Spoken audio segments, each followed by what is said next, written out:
Hello and welcome to a new video, and apologies that I've not posted in quite a while. There's lots of ideas I've got for videos, but just finding the time at the minute is a bit difficult. I've had quite an influx of new customers, which has been great. So thanks to all those new customers for joining the round. As I say, I've got lots of ideas for videos I'd like to do, it's just getting around to doing it. Today we just got some window cleaning, nice and simple day, but lots to do, so we're going to get cracking. And as always, I'm a little bit late getting started, so anyway, hope you enjoy the video. Leave a comment, leave a like, always appreciated, and yeah, hope you enjoy.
So just had someone approach me as I was cleaning one job from over the road and asked me to do theirs. So I've added them to the round, and yeah, that's a handy little thing. I'm trying to concentrate at the minute on just building up more compact work. So I'm still getting jobs coming from here, there and everywhere. Which is great. I'm not saying no to any. It's just it's so much better when you've got maybe 2 or 3 in the same road and you're not having to move the van. You can get so much done more quickly that way, so that's really good. Another new customer. The weather today isn't great, and I've got a lot on, so I'm just conscious I'm probably going to struggle to get a lot done. One job that I've just gone to, they didn't tell me when I texted them yesterday. They're getting work done on the house, which meant I actually couldn't get onto the driveway and into the back of the property. So I'm going to leave that for now, come back as the last job of the day, but if I can't do it today, I'll have to pop back tomorrow and just explain to them. I'm sure they'll understand. So yeah, gonna grab a quick coffee, have a loo break. Hopefully the little bit of rain that started will blow over, and then we're on to our next couple of jobs, which one of them is an interesting one. A new customer that I added last month, well, 2 new customers that I added last month, and one, the kind of customer that I've not had before. I'll tell you more about that after a coffee.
So one of those last jobs you just saw me do, I said I'd tell you more about.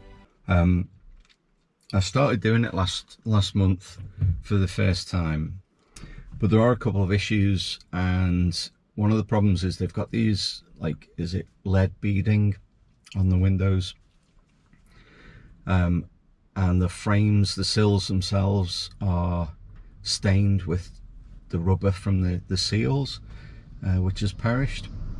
And she actually said that there was a problem last time, that one of the windows, particularly one of the back bedroom windows, when after I'd rinsed it off, it hadn't dried clear. Perhaps I haven't rinsed it properly, that's my bad. But I did tell them that after the first clean there might be, you know, a couple of issues. Of course, you're never going to get every job absolutely perfect every time. Some jobs will never be perfect, like that job, because just the condition that the windows are in. And it's about kind of managing the customer's expectations. But sometimes you'll just get people who just have an idea in mind. She just wants a traditional window cleaner. And that's fine. If that's what she wants, she should find a traditional window cleaner. That's what I replied to her yesterday. I said, listen, let me come and do it again. See how they are after this time. If you're still not happy, then we'll just call it a day, and maybe, you know, try and find a different window cleaner.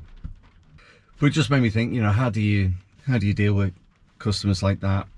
You know, I just feel like I don't want to waste my breath trying to convince her, you know, the pros and cons of traditional versus water-fed pole window cleaning.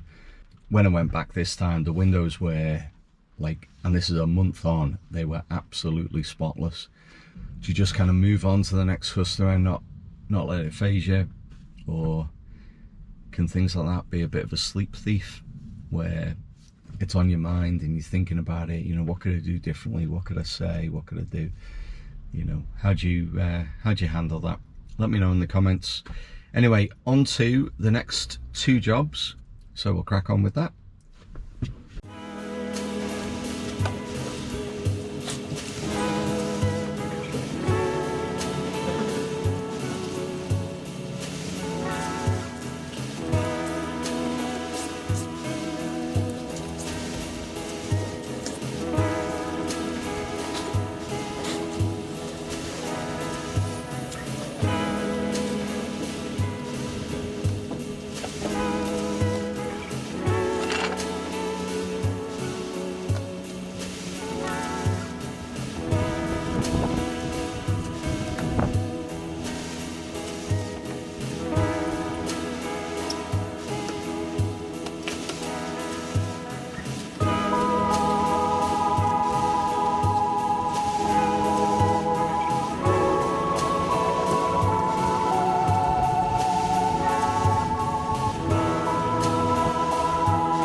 So this job is a first clean, so I'm just going to go over it with a soapy solution first, get the heavy muck off, and then we'll go over it with the pure water. And the rain has just started, which is great.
Back home now, cup of tea on the go. Quite pleased actually, I managed to get all bar one of the jobs done that I planned to, in spite of the weather. Hopefully you've had a good day too, hopefully you've enjoyed the video. Tomorrow I'm doing a pressure washing job, so we'll see how that goes. It's one that I've done last year and they've asked me back to redo it this year. So I'll record some of that and share that with you in due course. But that's it from me for now. Have a good night. See you next time.